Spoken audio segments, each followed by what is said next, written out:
నా పేరు మనోహర్. నేను రాష్ట్ర సహాయ ప్రధాన కార్యదర్శిని.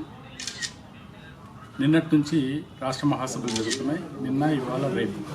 ఈ రాష్ట్ర మహాసభల్లో ముఖ్యంగా మేము కొన్ని తీర్మానాలు చేశాం.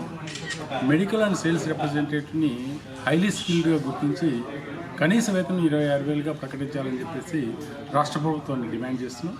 అలాగే మెడికల్ అండ్ సేల్స్ రిప్రజెంటేటివ్స్కి పని విధానాలను నిర్దేశించాలని కూడా డిమాండ్ చేస్తున్నాం.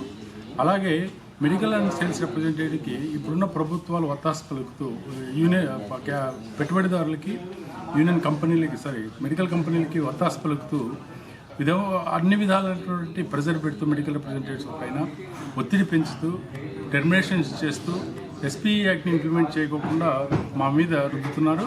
అందుకనే యాజమాన్యాలకి డిమాండ్ చేసేది ఏంటంటే ప్రతి యాజమాన్యం కూడా సేల్స్ ప్రమోషన్ ఎంప్లాయీస్ చట్టం ప్రకారం అపాయింట్మెంట్ లెటర్ ఇచ్చి వాళ్ళకి ఉద్యోగ భద్రత కల్పించాలని చెప్పేసి కూడా ఈ సందర్భంగా మేము డిమాండ్ చేస్తున్నాం.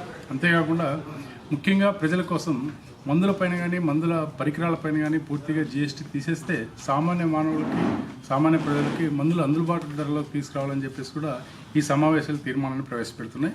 దీని మీద రాబోయే 2 సంవత్సరాల కాలంలో పోరాటాలు చేసి మా హక్కులు సాధించుకుంటామని చెప్పేసి కూడా ఈ సమావేశాల నుంచి మేము పిలుపునిస్తున్నాం.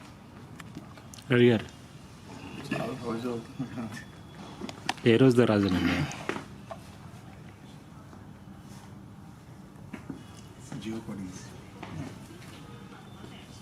US Ravikumar, Andhra Pradesh medical and sales representatives రాష్ట్ర ఉపాధ్యక్షులు. ఈరోజు మన మనోహర్ గారు చెప్పిన దాంతో పాటు అతి ముఖ్యమైన తీర్మానం ప్రవేశపెడుతున్నాం.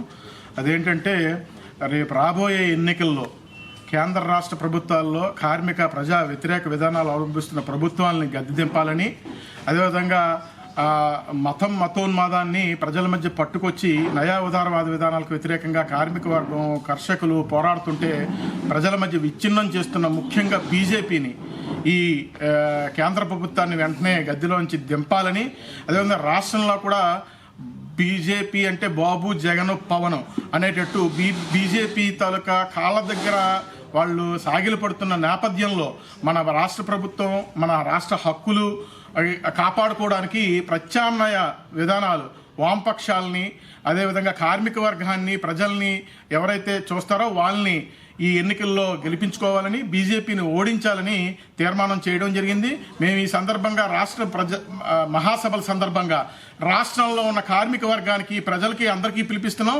ఎట్టి పరిస్థితుల్లోని బీజేపీ, అదేవిధంగా ఇక్కడ బీజేపీకి సపోర్ట్ చేస్తున్న పార్టీలని ఎట్టి పరిస్థితుల్లో అధికారంలోకి రానివ్వకూడదు.